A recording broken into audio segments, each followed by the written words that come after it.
Hello and welcome to today's video, where we'll be discussing the recent collapse of two American banks and its potential impact on ordinary Americans. According to recent data, the government's response to the failure of these two large banks has already involved hundreds of billions of dollars. But will ordinary Americans end up paying for it, one way or another? And what will the price tag be?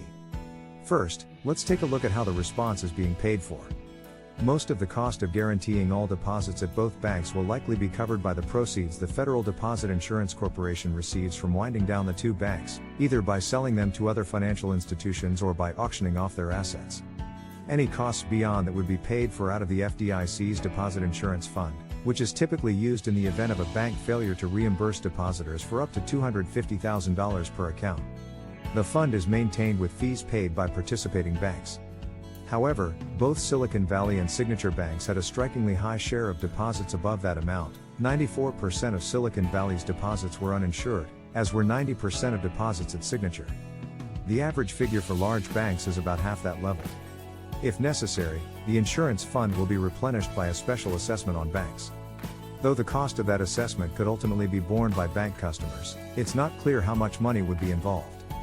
But even if taxpayers don't directly bear the cost of these bank failures, there may still be indirect costs to consumers and the economy. For example, if all customer deposits were considered guaranteed by the government, regulations would need to be strengthened to prevent bank failures or lessen their costs when they do happen. Banks might have to pay permanently higher fees to the FDIC. It's going to require us to revisit the entire bank regulatory framework, said Catherine Judge, a law professor at Columbia University. That's far more significant than the modest costs that other banks will pay. And what about the impact on taxpayers? President Joe Biden has insisted that no taxpayer money will be used to resolve the crisis. The White House is desperate to avoid any perception that average Americans are bailing out the two banks in a way similar to the highly unpopular bailouts of the biggest financial firms during the 2008 financial crisis. The resolution of Silicon Valley Bank will be borne by the shareholders and creditors of the bank, not taxpayers. Read the joint statement from the Treasury, Fed and FDIC.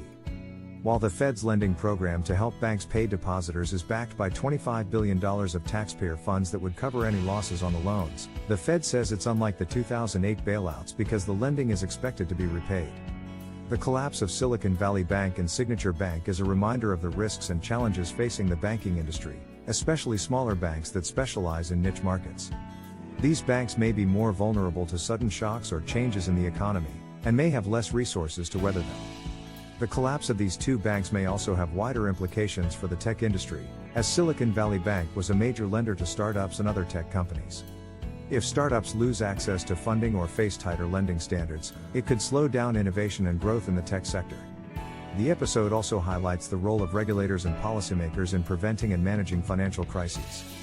Some experts have criticized the government's response as reactive rather than proactive, and have called for stronger safeguards and better oversight of the banking system. Others argue that the government's intervention was necessary to prevent a systemic collapse and should be seen as a signal of the government's commitment to protecting consumers and stabilizing the financial system. The collapse of Silicon Valley Bank and Signature Bank raises important questions about the relationship between banks, customers, and regulators. Should customers have more information and say in how their deposits are insured and protected? Should regulators have more power to intervene in failing banks and prevent them from taking excessive risks? Should the government be more transparent and accountable in its handling of financial crises? These are complex and contentious issues that will likely continue to be debated and discussed in the years to come. In conclusion, the collapse of these two American banks may have significant implications for the financial system and for ordinary Americans.